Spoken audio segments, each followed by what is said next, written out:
Orang yang nendang sesajen, katanya mau misi kemanusiaan ke Lumajang, tapi sana malah nendangin sesajen. Kan bangsat biadab ini orang.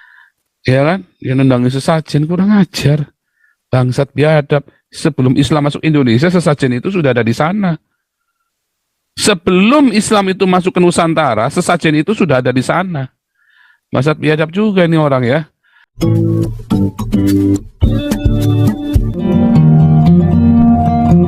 Suatu ketika ya, Muhammad itu memberitakan Quran kepada orang Quraisy.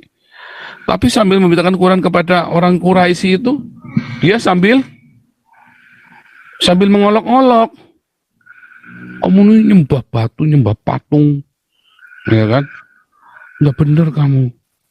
Nah, gitu ya, sambil mengolok-olok. Orang Quraisy-nya marah. Ya, orang Quraisy-nya marah sama Muhammad. Terus dimusuhin Muhammadnya sama orang Quraisy itu kan, sama pengikutnya, dibully karena mereka kan banyak kan. Muhammad dendam. Tapi ternyata bukan cuma orang Quraisy saja yang dia bully, yang di sama Muhammad. Orang Kristen juga sama orang Yahudi. Ya, telah kafirlah orang yang mengatakan bahwa Yesus adalah Allah. Muhammad kurang ajar. Telah kafirlah, ya. Kalau kata kafir itu zaman itu tuh jelek banget ya. Telah kafirlah. Anda jangan ngomong kafir itu artinya tertutup, bukan. Tapi zaman itu kalau ngomong kafir itu jelek banget, buruk ya. Telah kafirlah, karena orang kafir itu layak dibunuh. Bunuhlah kafir dimanapun mereka berada. Telah kafirlah orang yang mengatakan bahwa Yesus putra Maryam adalah Allah. Bahwa Allah adalah Yesus putra Maryam. Wah, kurang ajar sekali loh Muhammad loh. Ya, spiritnya dia itu memang menghina. Coba lihat bandingkan dengan ajaran Tuhan Yesus. Kalau zaman perjanjian lama itu memang ngeri. Nah, tetapi sudah ditutup oleh Yesus, nggak boleh lagi.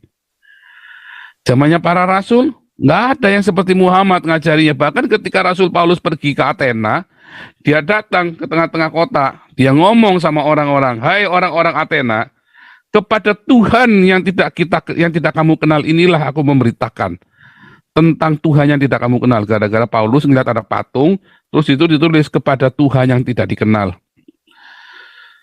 Ya, tentang Tuhan tidak kamu kenal inilah aku memberitakan datang ke Athena ini. Gitu. Ya. Beda dengan Muhammad. Ya, dia mengolok-olok nabi-nabi mengolok-olok dewa-dewanya orang Quraisy dan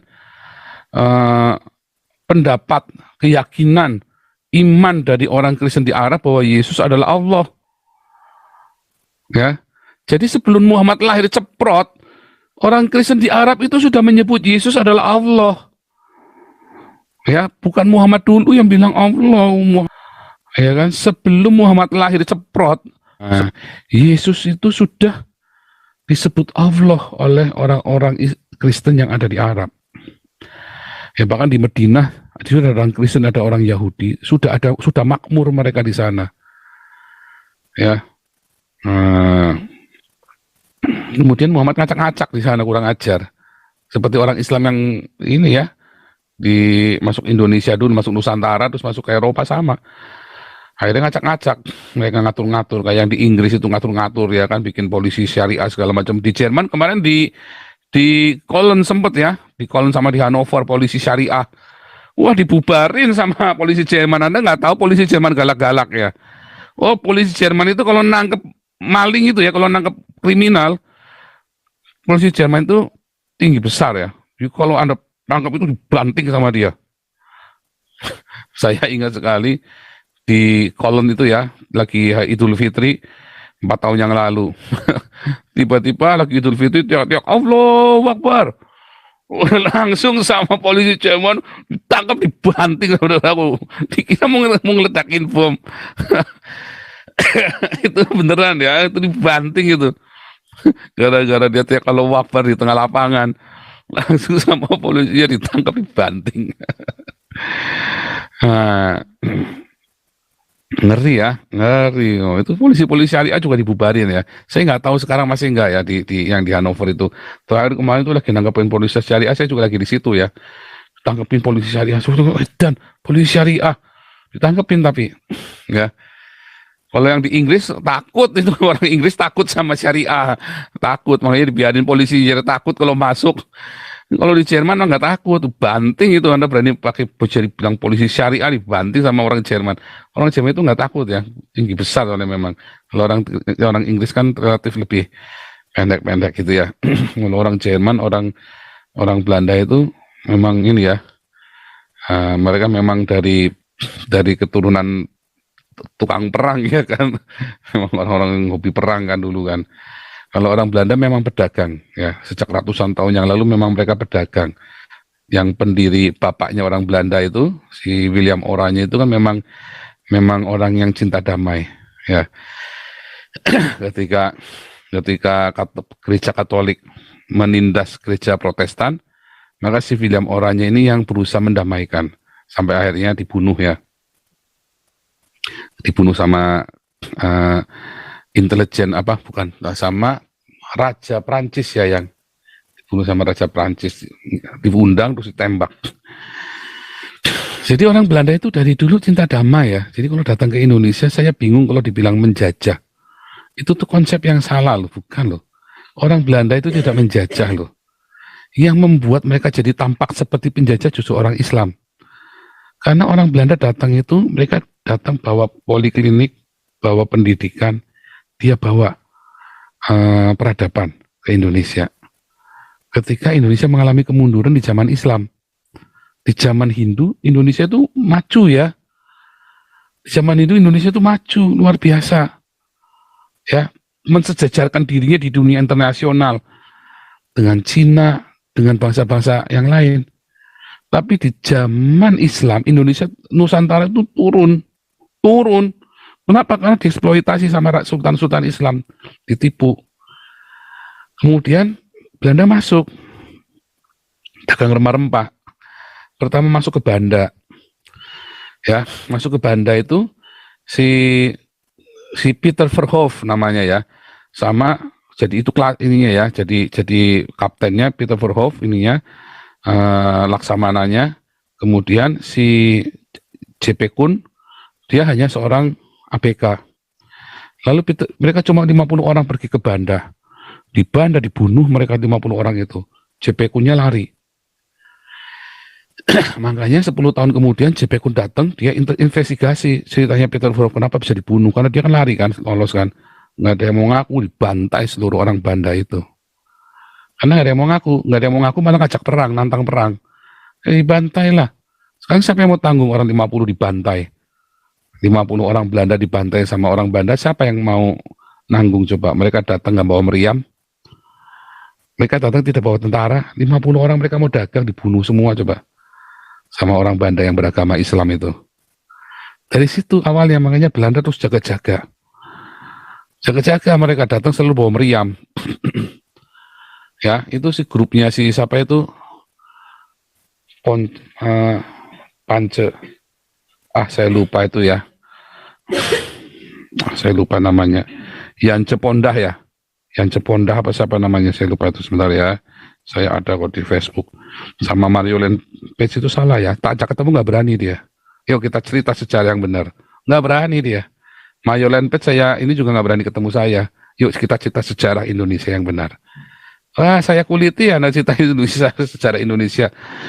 Yan Cepondah kalau nggak salah namanya. Yan Cepondah, ya benar ya, Yan Cepondah. Bukan ya. Coba. Bukan ya, Pondah.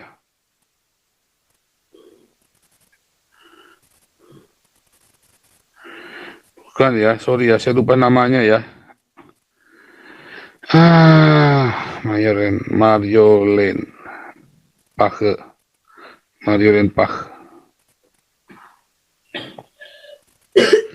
Oh, Jeffrey Bung Karno ini namanya siapa? Jeffrey Pondah apa sama? Jeffrey Pondah ya. Jeffrey Pondah. Saya ajak ketemu nggak berani dia. Ya sudah sempat komunikasi, sudah saya kasih nomor handphone saya, yuk ketemu yuk di Utrecht. Saya bilang begitu, nggak berani dia. Padahal dia tinggal di Utrecht kan. Kita cerita sejarah Indonesia yang benar. Kamu tinggal di Belanda, tapi kamu ngutukin orang Belanda, makanya dari Belanda, dapat outkering, dapat tunjangan dari Belanda. Dasar munafik loh. Saya bilangin dia gitu ya. Iya, kamu dapat tunjangan dari Belanda, makan dari Belanda. Kalau kamu gak tinggal di Belanda, dulu kamu kere di Indonesia. Sekarang si Jeffrey Ponda ini ada di Belanda, dia ngutukin orang Belanda, kan kurang ajar kan? Si Jeffrey Ponda ini kan. Kita cerita sejarahnya yang benar, ayo. Ah, nggak berani. Mereka selalu ceritanya KMB, konferensi meja bundar, sama ceritanya Westerling terus. Ceritanya Westerling terus. Tahu nggak kenapa Westerling dia datang ke sana? Sebabnya apa? Mereka kan cuma dapatnya kan dari katanya-katanya juga. Westerling itu ternyata tidak bermaksud untuk perang loh. Itu ada satu, si Bung Tomo itu yang menyulut provokasinya dari Bung Tomo. Itu mau perang tuh, ngajak perang tuh Westerling. Westerling nggak ngajak perang. Ada hidden story yang lain yang tidak diketahui, tapi kita balik lagi. Serem ya kalau Anda ngerti ya. Anda mau cerita sejarah yang benar, ini Paulus yang suka muter balik sejarah. Oh enggak, Anda cerita aja yang tentang PKI. Saya bongkar semua di sini kan tentang PKI kan. Saya bongkar ya kan tentang sejarahnya PKI. Siapa yang bisa nyanggah? Nggak ada lah. Pendirinya PKI adalah orang-orang Islam yang saleh semua kok. Ya kan, DN Aidit, Muso, ya kan? Itu kan orang-orang Islam yang taat semua. Bukan pendeta loh, nggak ada pendeta mendirikan PKI, nggak ada. Nggak ada pendeta mendirikan Partai Komunis, nggak ada. Bahkan di Belanda pun ada Partai Komunis ya, tapi nggak ada. Nggak laku Partai Komunis di Jerman, di Belanda, nggak laku. Nah, beda. Nah kalau Anda lihat, tadi ya, siapa itu, si Muhammad itu balik lagi ya. Waktu dia datang, dari situlah asal muasalnya penistaan agama. Makanya ada kata lakum dinukum waliyadin. Begitu orang Quraisy yang ngamuk mau ngantem Muhammad, langsung Muhammad itu lakum dinukum waliyadin, lakum dinukum waliyadin. Kurang ajar juga kalau sama. Kita jadi ingat apa? Orang yang nendang sesajen, katanya mau misi kemanusiaan ke Lumajang, tapi sana malah nendangin sesajen. Kan bangsat biadab ini orang. Ya kan? Dia nendangin sesajen, kurang ajar. Bangsat biadab. Sebelum Islam masuk Indonesia, sesajen itu sudah ada di sana.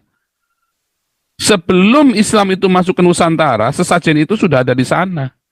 Bangsat biadab juga ini orang ya. Nah itu tadi. Dari manakah asalnya penistaan agama? Dari Muhammad. Karena Yesus nggak pernah ya memberitakan Injil sambil jelek-jelekin agamanya orang. Loh itu Pak, Yesus nyerangin orang Farisi Pak.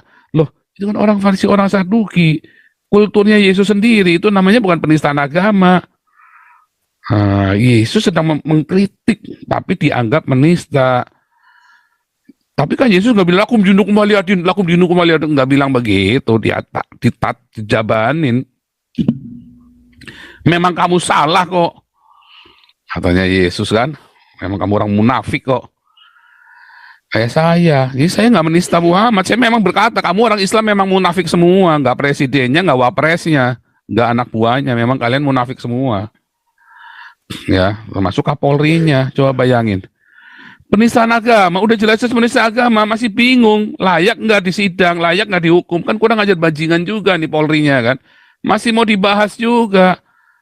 Itu jelas menista agama, itu jelas menghina itu. Bangsat biadab tuh orang-orang seperti itu.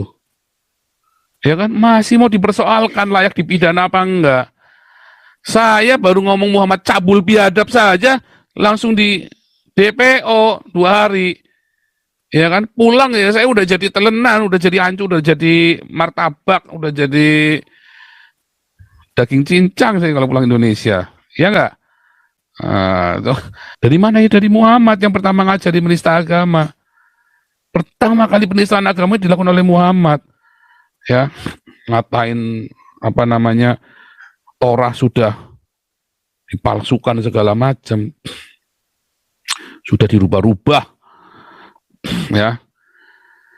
Dianya nggak bisa baca, dari mana dia tahu Torah sudah dirubah? Dia nggak bisa baca. Tapi kemarin Buya Sakur bilang Muhammad bisa baca, bingung juga ya orang Islam ya.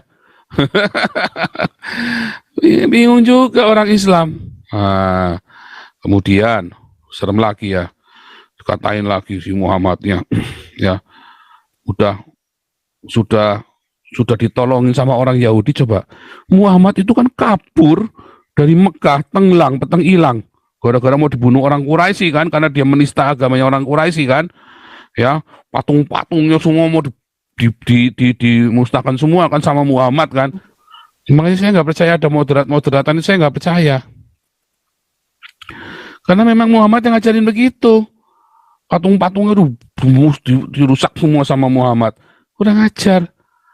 Ya, kalau nanti khilafah berdiri itu saya yakin kelenteng Tuban rata dengan tanah itu. Patung-patungnya remuk semua itu. Ini berhala semua kan? Ngeri. Nanti gereja-gereja Katolik itu ada patung-patungnya itu rata dengan tanah semua itu. Ngeri itu. Karena gereja Katolik kan nggak bayar upeti kan?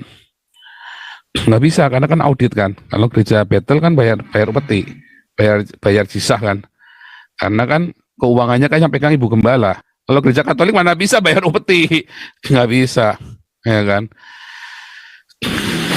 Nah ini Nabi kok kabur, ya itu Muhammad ini Nabi kok kabur, ngilang ya kan? Nabi kok kabur, ya kan Muhammad kan kabur kan dari Mekah pergi ke Madinah malam-malam, ya kan ngumpet dia lari, terus udah dia lari, ditolong sama orang Yahudi, sama di Medina kan ditolong, mereka bisa dikasih makan, dikasih kesempatan, kurang ajar. Setelah kuat orang Yahudinya disingkirkan dari kota, bangsat biadab juga ini.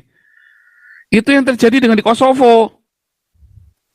Di Kosovo itu, orang-orang Islam Kosovo itu dulu bukan orang Kosovo, itu bukan orang asli, tapi disingkirkan orang Kristennya.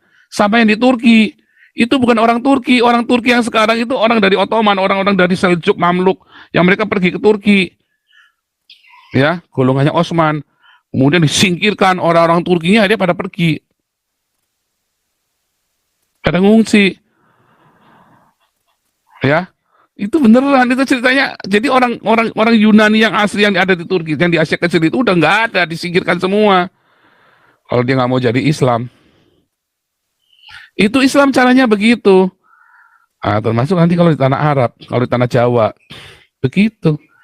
Trunojoyo, ya kan, yang beragama non Islam, dibunuh, diserahkan ke Belanda, ya kan.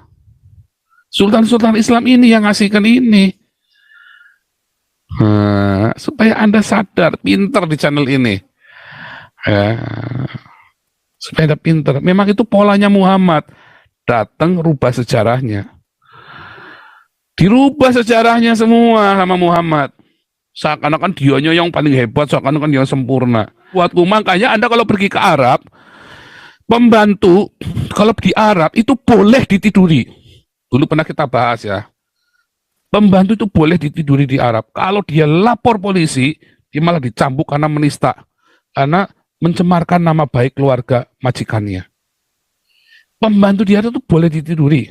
Ya, jadi kalau Anda pelacur, ya, Anda bosan jadi pelacur, pergilah ke Arab. Oh, sama saja kan, dikasih duit juga kan. Kan begitu kan. Gitu ya. Karena boleh ditiduri pembantu di sana. Makanya masih ada perbudakan seks di Arab itu. Itu yang terjadi di puncak kemarin ya. Karena kalau pembantu, anak kawin kontrak ya boleh tidurin. Makanya perempuan-perempuan jangan menikah sama laki-laki Islam. Nanti pembantumu ditiduri di atas ranjangmu, lalu turun ayat dari Jibril. Serem. Ya, serem. Itu yang terjadi ya. Itu yang terjadi. Nah, kalau orang Islam nggak sadar yang begini, wah kelewatan. Matamu memang picek. Udah dikasih tahu terang benderang begini, Anda masih nggak sadar. Pak, kok memberitakan Injil begitu? Saya tidak memberitakan Injil. Ini saya lagi nyadarin orang Islam. Belum memberitakan Injil, saya belum. Ya, ini saya lagi menyadarkan orang Islam supaya kamu sadar, orang Indonesia, supaya kamu sadar kamu itu bodoh, dibodohin sama Islam, sama MUI. Kamu itu dibikin bodoh sama orang Islam, sama si MUI ini. Enggak, karena picek matamu itu. Picek matamu. Ya. Ngeri. Ya. Ada yang nanya, emang lu nabi? Oh iya, saya memang nabi ke-26. Yang angkat saya nabi siapa ya? Jibril. Oke, demikian narasinya ya. Narasinya demikian. Kejang-kejang semuanya. Oke. Gilbert lu ya.